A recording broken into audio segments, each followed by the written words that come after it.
Alors, bonjour à tous. Comme je vous disais, quand nous arrivons dans une région, nous essayons de se rapprocher des différentes zones ou bien des différents points focaux avec lesquels on va travailler. Nous sommes ici dans cette région où on va s'intéresser à la boutique phytosanitaire qui va nous approvisionner dans nos intrants. C'est question pour nous d'identifier déjà les produits qu'ils ont ici, comprendre la façon dont ils produisent, comprendre les maladies qu'ils ont dans la localité et les variétés qu'ils ont à l'exposition ici. C'est comment mon frère? Nous sommes à la lumière. C'est comment? Ça va. Nous sommes dans la boutique de qui? Et monsieur Djibril? Djibrila. Ok. Oui. Nous sommes chez Djibrila et puis je vais lui proposer de participer un peu à une séance de questionnaire pour savoir un peu comment est-ce que les gens cultivent la pastèque ici dans la région du Nord, à Garoua. Parfois, nous utilisons les variétés pastèque et Crimson. Ah oui. Crimson, j'ai vu ça beaucoup dans le marché là. Ouais. Et Marmara aussi. Marmara F1, ça c'est une variété aussi hybride. Ouais. Il y a une autre variété qui est Colosse. Colosse de la maison technicienne. Oui, de la maison technicienne. Oui. Il y a Super Kaolat aussi. Super Kaolat. Oui. Ouais. La maison de Arista. Oui. C'est ça qu'on utilise. Mais qu'est-ce qu'on préfère? Qu'est-ce qui produit plus? Pourquoi est-ce que vous avez... Parce que Marmara, c'est une nouvelle variété. C'est une nouvelle variété. Marmara, c'est une hybride. Oui. Ça produit beaucoup. Les agriculteurs aiment bien son rendement, sa production. Parce que quand ils comprennent Marmara, c'est la même gamme que... il y a le Logone F1. Il y a Héraclès. Bon, ça c'est la forme hybride de Colosse. C'est sa forme hybride ici.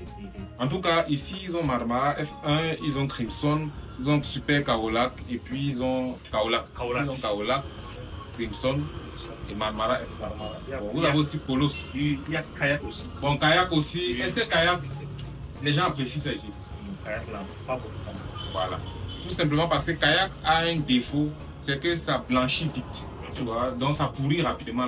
Après, quand c'est déjà mûr, ça ne dure plus.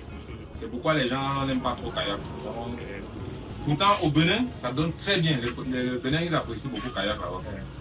Et puis, quels sont les problèmes que vous rencontrez dans la culture de pastèque ici? Les gens ont quel problème? Le soleil. Ok. C'est que la pastèque ne va que de l'humidité. Oui.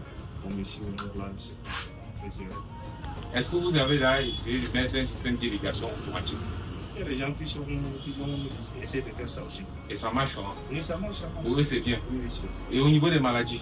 Au niveau des maladies, il y a des attaques qui attaquent le pastèque.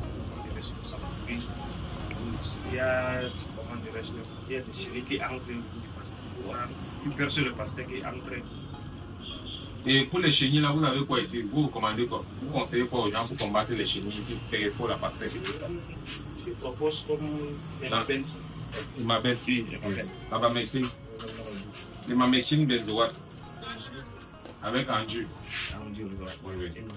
Donc, vous avez Andu, ça c'est humidaire. Oui, ça c'est humidaire. C'était Emmaben. Voilà. L'imidaclopride, c'est pour généralement les piqueurs suceurs, comme les pucerons et tout ça. Et puis je vois les Mamexine benzoate, j'utilise ça contre les chenilles. Vous avez... est-ce que vous avez ici... Vous avez Hémacote? Hémacote, oui. Mais Hémacote là... Il y a des gens qui font ça. Mais pas efficace. Caïman B, c'est comment? Caïman B aussi, c'est efficace. Ok. Très efficacement. Ok. Donc, voilà un peu quelques produits qui sont beaucoup utilisés dans certaines régions du sud. Mais ici, en tout cas, c'est toujours la même molécule, la même matière active. C'est juste que bon, il y a d'autres maisons. Donc, tout voilà, justement. D'autres personnes utilisent Caïman B. Et ça marche. Et pour nos attaques là, il y a les gens qui utilisent parfois le flonir. Et le flonir là, ça sort de la soupe. Floniroid, oui. Ça, je ne vais pas vous montrer. Parce que ce n'est pas pour votre... Vous n'avez pas marché, les gars. Et voilà un autre insecticide de la maison de ETG. Oui, ETG, Flash 40. Flash 40. Ok. En tout cas, je ne fais pas la publicité des produits, mais il vous dit ce qui marche ici. Et ça aussi, ça marche. Ça contre des chenilles, oui. Et un peu de mouches blanches aussi. D'accord. Flash 40. C'est l'acétamipride, oui. Avec le bifenthrin. Acétamipride plus bifenthrin dans le Flash 40. bon, c'est assez. Pour celui qui veut produire la pastèque dans cette localité, qui n'a pas déjà au moins ces 3 produits-ci là, est déjà en train de s'exposer à un projet qui va échouer. Donc, ça, c'est déjà une très bonne indication. Est-ce que l'érosion est suffisamment arrosée? À quelle période est-ce que les jardiniers cultivent la pastèque?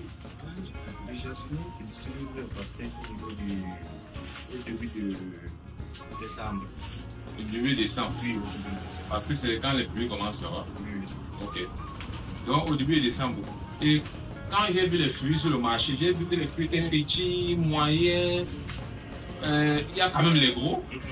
Comment est-ce qu'ils fertilisent? Parce que tu sais que le seul facteur qui peut vraiment influencer sur le calibre d'un fruit, c'est la fertilisation. C'est la fertilité du sol. C'est vrai que nous sommes sur des sols qui sont quand même fertiles. Mais quel type de fertilisation? Comment est-ce que les gens fertilisent la pastèque? Vous savez qu'il y a les gens qui utilisent les engrais granulés et les engrais foliaires. Ok. Super Gros, Agrovert aussi. Donc, la plupart du temps, c'est les engrais foliaires. C'est les engrais G-Agro, Super Gros, Agrovert. Oui. Quand je dis Super Gros, donne un peu, je montre à nos abonnés. Bon, quand je parle de Super Gros, voici le conditionnement de 1 litre. C'est 1 litre, c'est ça? Oui. Le conditionnement de 1 litre de Super Gros. Il y a aussi GI Grow.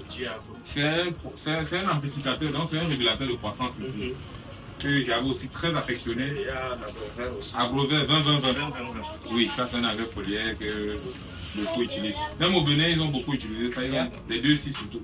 GI Grow aussi, c'est un très bon produit. J'avais apprécié ça avec le. Il y avait un autre azomite.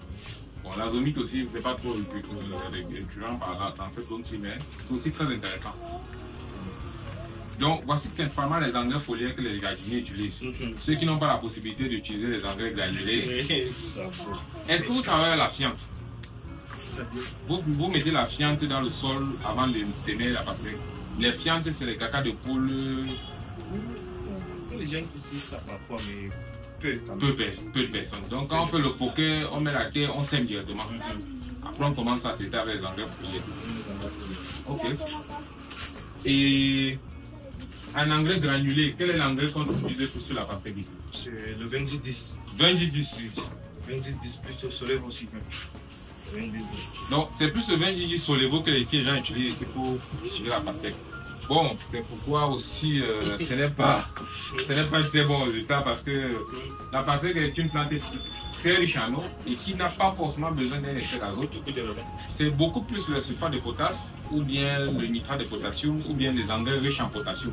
Parce que qu'il faut recommander souvent à vous n'avez pas le 14 spécial maraîcher Samsam ici. 12, 14, 19. Non, mais on a 12, 23, 12 et le 14, 23 aussi. Donc vous avez le 12, 23, 12 les engrais phosphatés, c'est OCP. OCP, oui. Donc généralement il faut conseiller les engrais riches en potassium. Pour avoir des fruits qui peuvent aller jusqu'à 16 kg, tu as la fiente qui est un facteur qui est important. La fiente est riche en potassium. Ici vous avez beaucoup les lisiers, les bousées des vaches, les caca de bœufs là. Et je vois les gens souvent brûler, on souvent brûle ça, on utilise la cendre de ça pour fertiliser les champs. Ça permet d'avoir des gros fruits et les fruits aussi résistants. Il y a également, chez nous par exemple dans le sud, on utilise la pastèque, on met la fiente 2 fois. Au début, on sème et après 3 mois, après 2 mois, on met encore la fiente. Tu as des fruits énormes, tu peux aller jusqu'à 16 kg, 22 kg même parfois. Donc selon la variété que tu utilises. Mais quand même, la culture maraîchère ici, ça passe bien. Actuellement, là, je passe partout, je n'ai pas vu les gens qui ont fait avec la pastèque actuellement, comme il ne pleut pas. C'est peut-être ceux qui sont au bord des cours d'eau qui sont en train de faire la pastèque. Mais le problème, la solution au problème de l'humidité, c'est l'irrigation goutte à goutte. C'est une formule qu'Agri-Dario propose. On installe, il y a les kits d'irrigation qu'on installe dans les parcelles de 500 mètres carrés et 1 hectare. Avec le 3 millions, tu as une parcelle où on peut mettre un kit d'irrigation pour arroser ton champ pendant 3-4 mois, pendant toute la culture de la pastèque. Tu n'as pas de problème. Et les besoins en eau évoluent avec l'âge de la plante. Plus il y a déjà les fruits importants, plus la fréquence d'arrosage augmente. On arrose plus.